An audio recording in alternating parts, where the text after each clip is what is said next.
बता दिया सर को?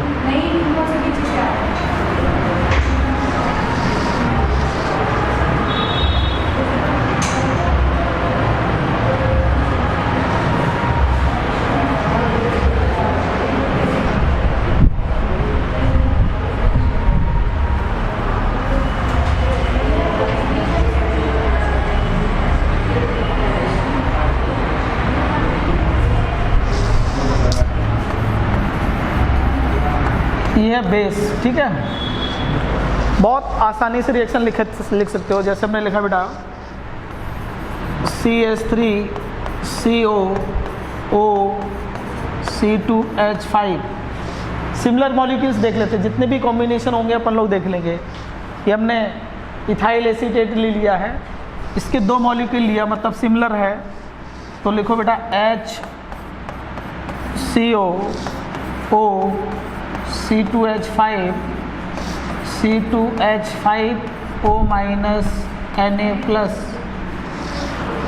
तो यहाँ पे ये अल्फ़ा H और ये गलत हो गया, ये CH3 के वाला।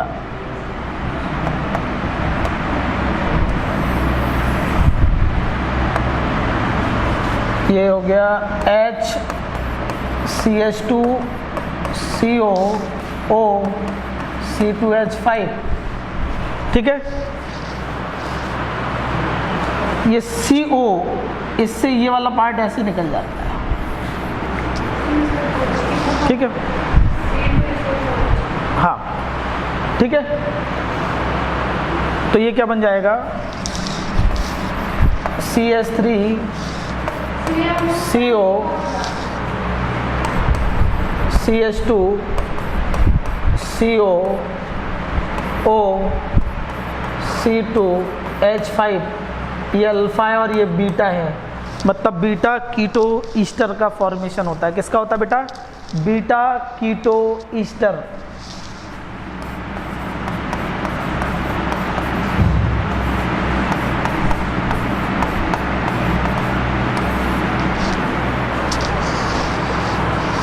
बेटा मैकेनिज्म सेम होती है ना, जो एल्डोल की होती है। एल्डोल नॉट कंडेंसेशन, है ना। यहाँ पे देखो ये OH आ जाता है, ये बेस यहाँ पे H रिलीज करता है, सेम होता है, लेकिन अपन को डायरेक्ट आंसर लिखना है, ठीक है। तब करूँ, चलो नेक्स्ट बनाते हैं अपन लोग।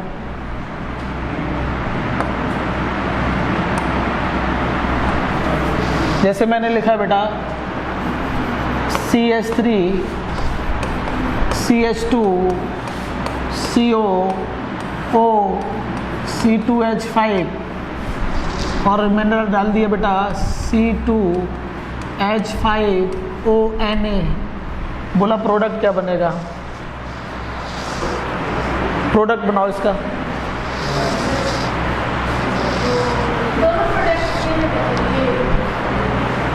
नहीं, प्रोडक्ट हाँ, सॉल्वेंट इसी का ले लेते हैं बेटा, अल्कोहल, अगर सॉल्वेंट यूज़ करना है, ठीक है। ये 1 मोल है ना, आधा मोल के बीच में हो जाएगा।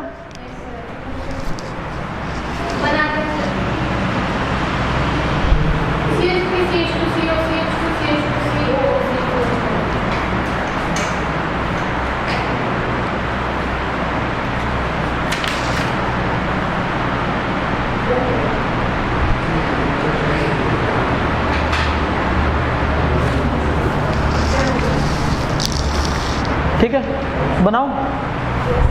अच्छा, अपन लोग क्या कर सकते हैं, डायरेक्ट में अगर देखूं तो इसका ये वाला अल्फा H है ना। तो और एक का कहाँ से, यहाँ से रिप्लेसमेंट ये इस ग्रुप का होता है ना। तो अगर आप देखें, एक एज इट इज इतना लिख लें बेटा, CH3 CH2 CO, ऐसे ये वाला ग्रुप यहाँ से निकला, रिलीज हुआ, है ना। दूसरे से कहाँ से अटैच होगा बेटा? अल्फा, हाँ अल्फा कार्बन से अटैच होगा, तो ये हो जाएगा बेटा CH3, है ना, CO C2H5।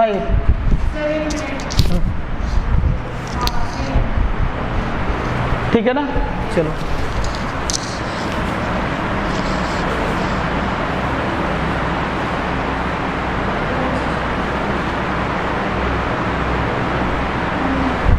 इसको क्वेश्चन के फॉर्म में अगर मैं ऐसे लिखूं बेटा, CH3 CH2 CO OC2H5 plus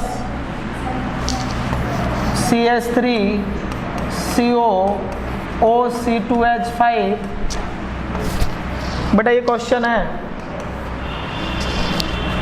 C2H5ONA along with ethanol, how many product obtained?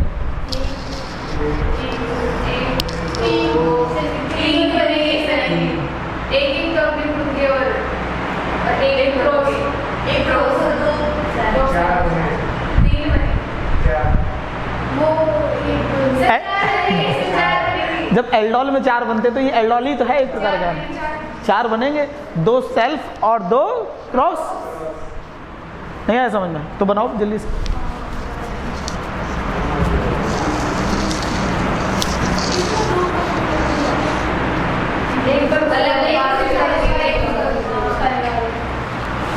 इसका अल्फा, इसका कार्बोनिल, इसका कार्बोनिल, इसका अल्फा, ऐसे हो जाता है।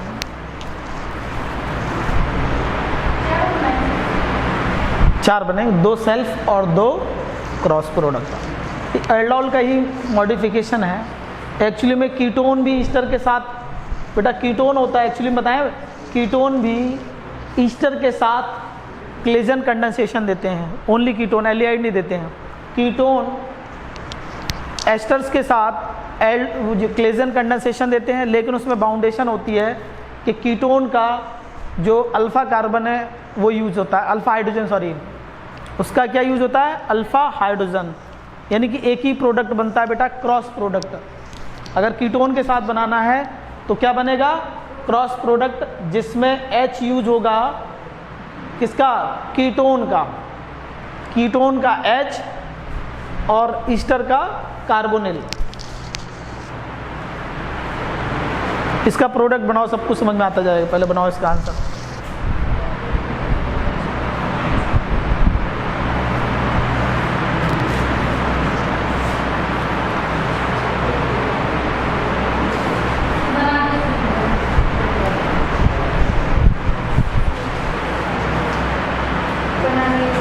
ठीक है, चलो अपन लोग देख लेते हैं क्या बन रहा है।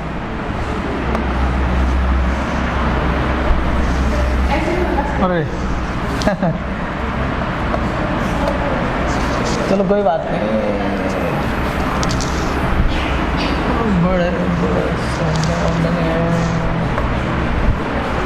चलो 2 सेल्फ बना लेते पहले, है ना। अगर सेल्फ बनाएंगे तो इसका सेल्फ कैसे बनेगा? ये हटा दो इतना, तो ये बनेगा CH3 CH2 CO, और इसके अल्फा से जोड़ दो इसको, है ना। ये क्या हो जाएगा? CH CH3 CO OC2H5, ठीक है। इसका सेल्फ बनाएंगे, ये लीविंग हो जाएगा, है ना। तो क्या बनेगा बेटा? CH3 CO, फिर इसका अल्फा ही H है, CH2 CO OC2H5, भी दोनों बन गए बेटा सेल्फ। अब देखते 2 क्रॉस बनाने की कोशिश करते कैसे बनते। 2 क्रॉस बन गए ना।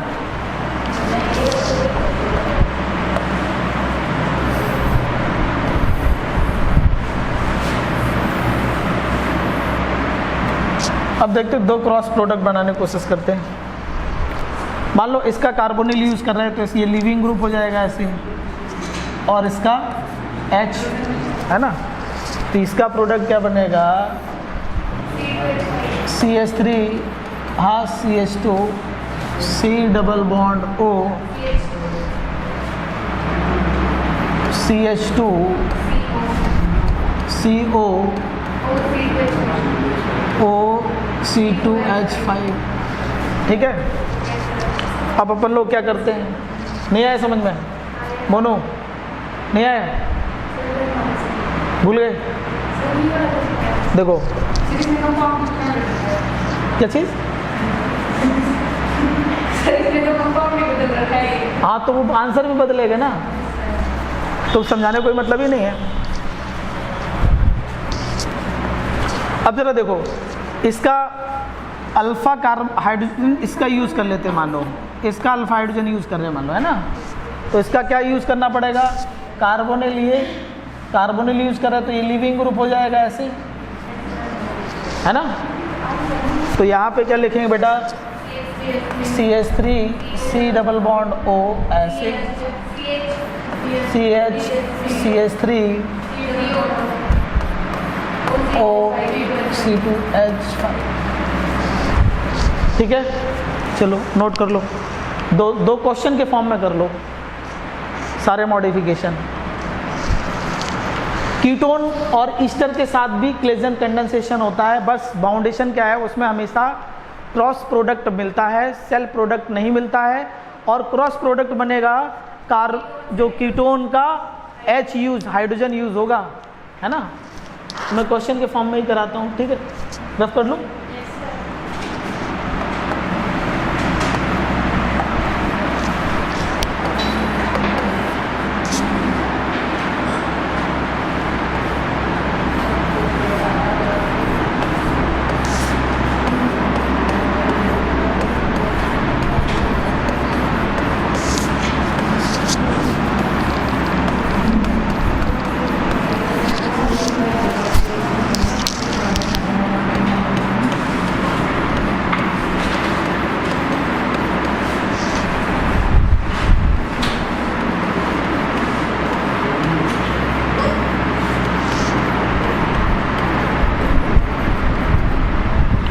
प्रोडक्ट नाउ,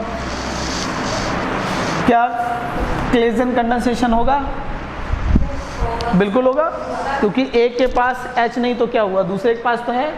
जब दोनों के पास H नहीं होगा तभी क्लेजन कंडेंसेशन नहीं होगा।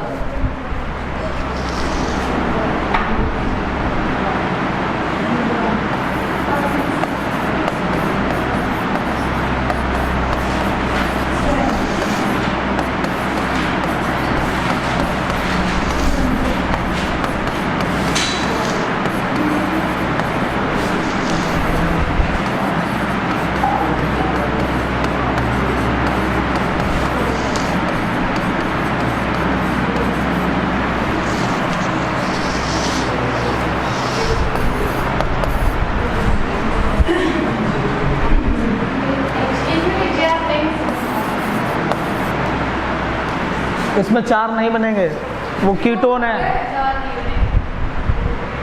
अभी के भी बोला है।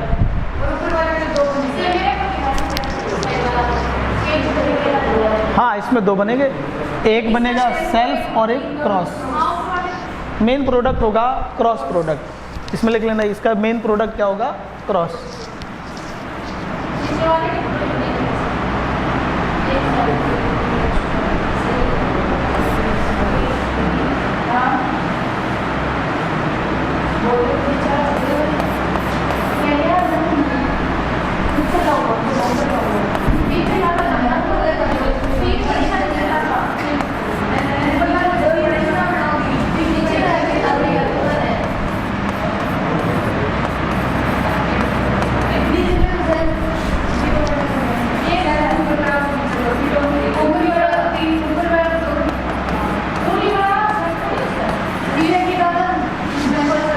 बेटा इसमें एक्चुअली बनेंगे 2, क्योंकि ये सेल्फ इसका सेल्फ बन जाएगा और इसका क्रॉस बन जाएगा। अगर बोला जाए टोटल कितने बने, 2, और मेन प्रोडक्ट बनता है बेटा क्रॉस प्रोडक्ट, इसका मेन प्रोडक्ट है क्रॉस प्रोडक्ट।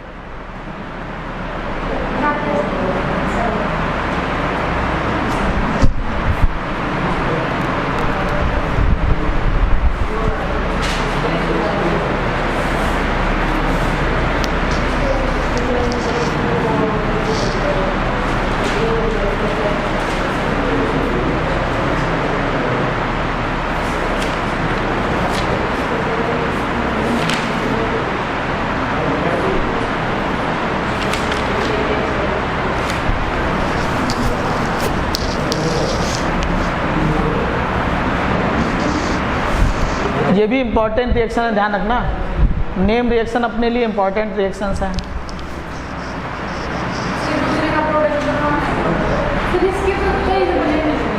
किसके? इसके पास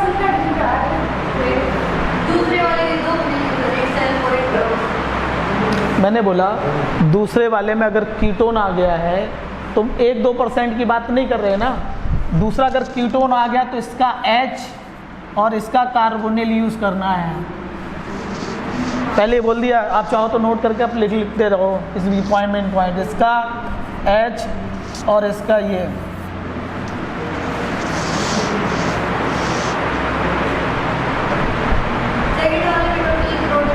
क्या बेटा? फर्स्ट वाले में ना, वैसे तो 2 बनेंगे, नहीं वैसे अगर देखो तो 4 बनने वाले हैं। हाँ? अच्छा ये नहीं देता, चलो ठीक है, ओके 1 2 ठीक है, 2 ही बनेगा। लेकिन मेजर प्रोडक्ट क्या होगा? तो इसलिए इसमें, और क्रॉस वाला ये है तो दोनों क्रॉस, ये वाला क्रॉस में ये वाला यूज़ होगा, ठीक है। चलो पहले का आंसर क्या होगा, लिखूं? ठीक है, ये हमारा as a leaving group use होगा और इसका H। तो मैं इसका आंसर ऐसे लिख सकता हूँ,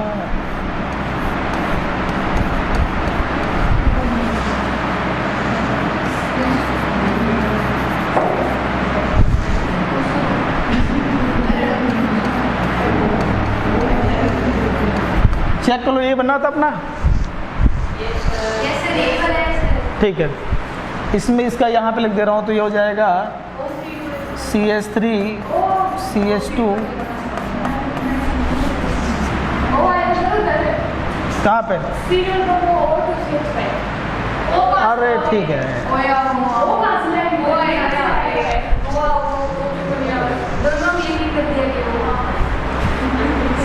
गलती से मिस्टेक हो गया ना।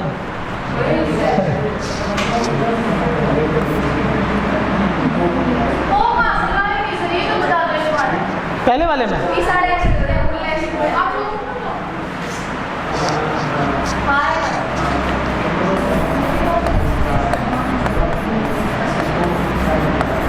ठीक है, सेकंड का आंसर यही है ना। इसका आंसर थर्ड का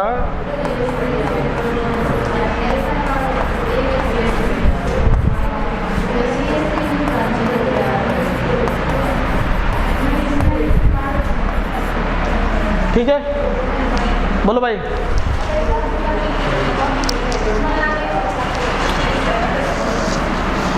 तो अब अपने को पढ़ना है बेटा अमाइड्स। Yes sir.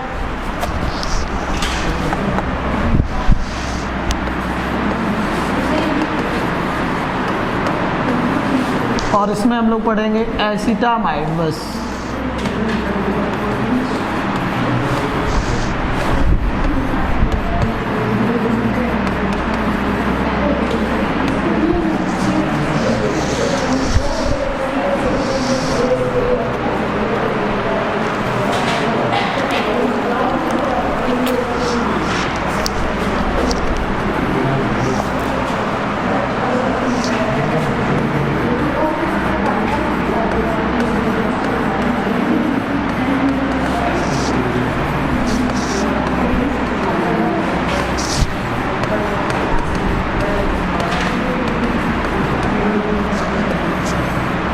तो पहले बताओ अमोनोलाइसिस क्या होता है? अमोनिया से रिएक्शन करना। हाँ, जब अमोनिया, ध्यान रखना, जब अमोनिया एक्सेस में हो, मतलब एज ए न्यूक्लियोफाइल और एज ए सॉल्वेंट दोनों यूज करे तो बोलते अमोनोलाइसिस। ठीक, तो CH3 CO Cl plus NH3 product आप बनाओगे, मैं कुछ नहीं करने वाला। दिखती सी बात है, अच्छा, लेकिन कैसे बने वो तो बताओ।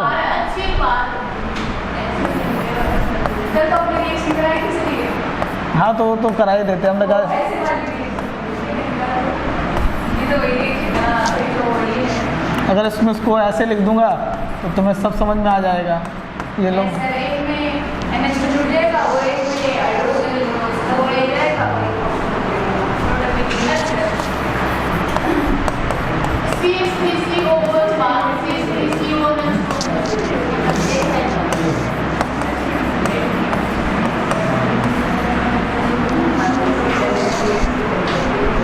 ये रिएक्शन अपन लोगों ने की है, देखो कैसे किया जाता है ना।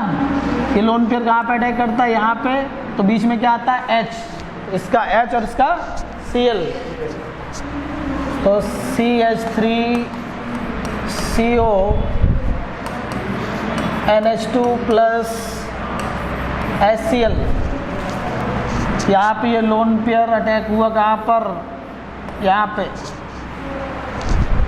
तो ये हो गया CH3CO NH2 प्लस CH3COOH।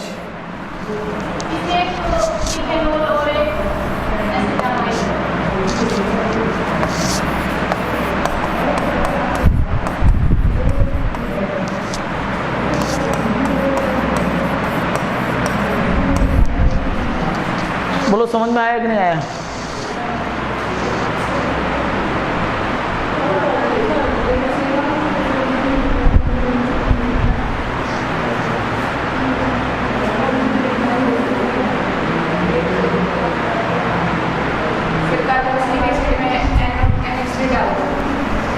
क्या अभी? हाँ वो कर लेंगे, पर वो मेथड ऑफ प्रिपरेशन नॉर्मली माने जाते हैं जो डायरेक्ट हो, मिनिमम स्टेप में हो। वैसे तो अपन वो कन्वर्जन का पार्ट हो जाता है कि कहीं से भी कुछ बना रहे।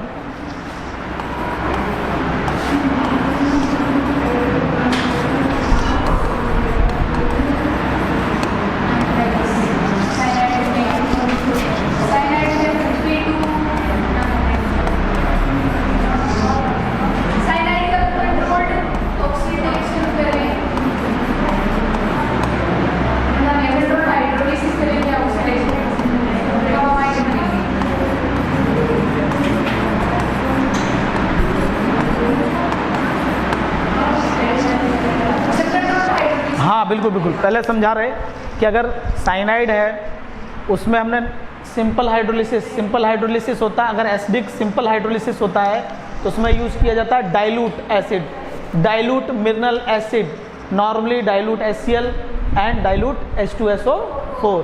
अगर ये करेंगे तो ये नॉर्मल हाइड्रोलिसिस हो जाएगा, मतलब इसमें double time OH2, first time को ऐसे समझो, ठीक है। अभी देखो ये NH2 है, अब इससे प्रोडक्ट मिलता जुलता क्या बचेगा, HOH, तो डबल टाइम बनेगा तो कार्बोक्सिलिक एसिड।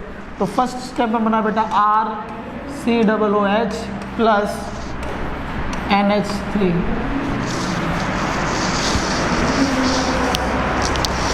बोलो समझ में आया कि नहीं आया? अच्छा, दूसरी प्रोसेस हो सकती है बेटा कि H2O2 की प्रेजेंस में रिएक्शन कराओ, तो ये ओनली वन टाइम हाइड्रोलाइसिस होता है।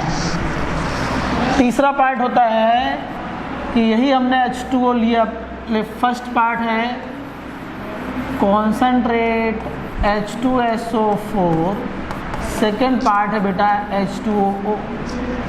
अल्काइंस में मैंने ऐसी रिएक्शन पढ़ाई है कि ये यहाँ पे पहले H2SO4 अटैक करेगा, बाद में वाटर हाइड्रोलिसिस करेगा, अंतर है।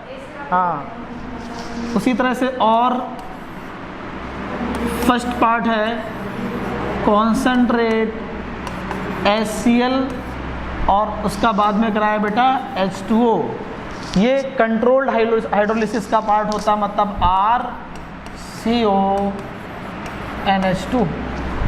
ये रेयर रिएक्शन है, बहुत ही कम बुक्स में मिलती है, तो मैंने लिख दिया ये कंट्रोल्ड, ये दोनों कंट्रोल्ड हाइड्रोलिसिस का पार्ट है।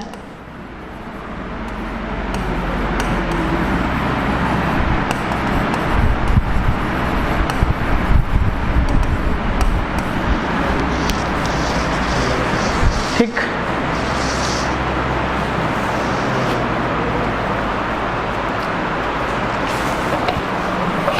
बेटा साथ में अपनी जो बुकलेट है उससे फिजिकल प्रॉपर्टी पढ़ते जाओ और उसमें कोई कन्फ्यूज़न है तो पूछते जाओ, ठीक है।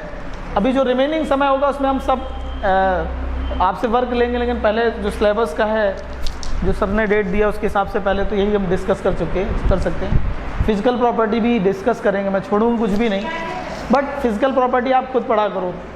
कम क्वेश्चन आते हैं लेकिन आ सकते हैं, मतलब सिलेबस में है।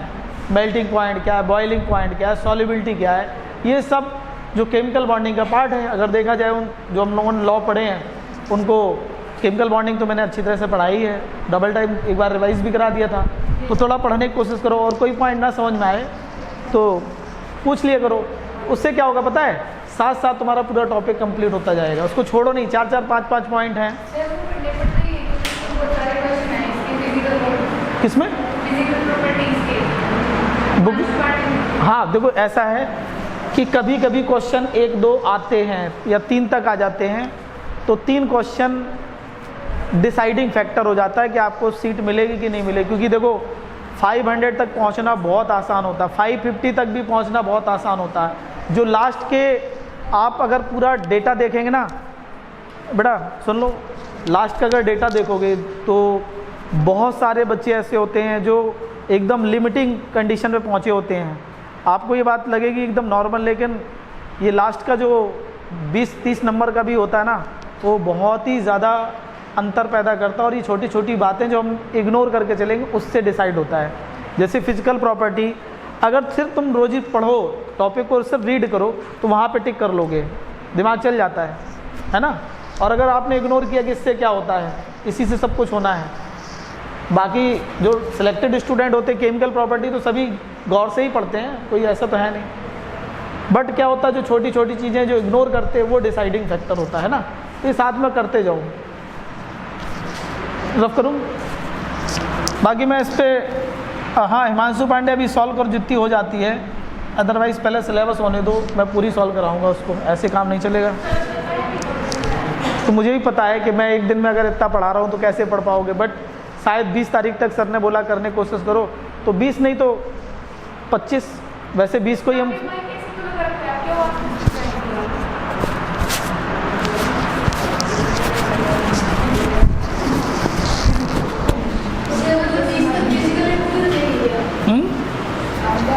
बिल्कुल मैडम, फिजिकल भी कंप्लीट। अभी इसके बाद जो है बायोमोलिक्यूलर बाद तुरंत फिजिकल। क्या 20 तारीख तक लगभग 5 बजे तक क्लास चलेगी। जो वादा किया उसे निभाना पड़ेगा, है ना। देखो एक बात है, मरना एक बार है ही है। अभी अगर थोड़ा मर लेंगे तो बाद में थोड़ा मज़ा आएगा कि चलो ठीक है इतना कंप्लीटेड है, फिर फिनिशिंग वाला पार्ट बचेगा। देखो तैयारी हमेशा 2 पार्ट में होती है, एक पार्ट में तैयारी नहीं होती है। फर्स्ट पार्ट में कोई भी रॉ मटेरियल बनाया जाता है ना। सूज बने तो पहले पूरा एकदम ऐसे नहीं बन जाते, पहले बन गए फिर उनका कलरिंग वगैरह वही प्रोडक्ट डिसाइड करता है। तो क्या एक बार टॉपिक पढ़ लिया फिर उसमें डाउट्स ढेर सारे आएंगे, तो वो पार्ट अगर छोड़ दिया तो फिर सिलेक्शन होना तय नहीं है, मतलब ये समझ लें गड़बड़ है। तो अभी सर ने जो टाइम दिया ठीक है, वैसे मैं चाह रहा था कि एक पूरा मंथ हमको ये वाला मिल जाए, बट अकॉर्डिंग टू सर तो 20 तारीख तक मैं पूरी कोशिश करूँगा। मेरी तरफ से कोई 1% कमी नहीं रहेगी कि जो है सिलेबस, अगर होप सो मैं अपने मिशन में सक्सेसफुल रहा तो 20 तारीख को सिलेबस कंप्लीट, तो फिर जो रिमेनिंग समय होगा ना उसमें हम जीने तो देंगे नहीं है। ऐसा नहीं कि सिलेबस कंप्लीट हो गया और तुम फ्री हो। यहाँ बुला के बिल्कुल मेरा क्लास फिर भी 2-3 घंटे का चलेगा ही चलेगा, मतलब 2-3 घंटे मैं यहाँ बैठ डालूंगा और मैं कुछ नहीं करूँगा, मैं सिर्फ तुम्हें गाइड करूँगा, आप क्वेश्चन सॉल्व करोगे, ठीक है। और वो चीज़ें जैसे अभी ये रिएक्शंस हैं, टेक्निक तो सीख लिया तो अभी हो रहा, तो मैं आपसे ही कराऊंगा कि आप सीखो, और कोई चीज़ होगी तो एक इंडिविजुअल हम आपको हेल्प करेंगे। क्योंकि मैं यहाँ पे पढ़ाता हूँ तो सबके हिसाब से पढ़ाता हूँ, लेकिन जो वर्कशॉप क्लास होती है तो उसमें इंडिविजुअल हेल्प होती है।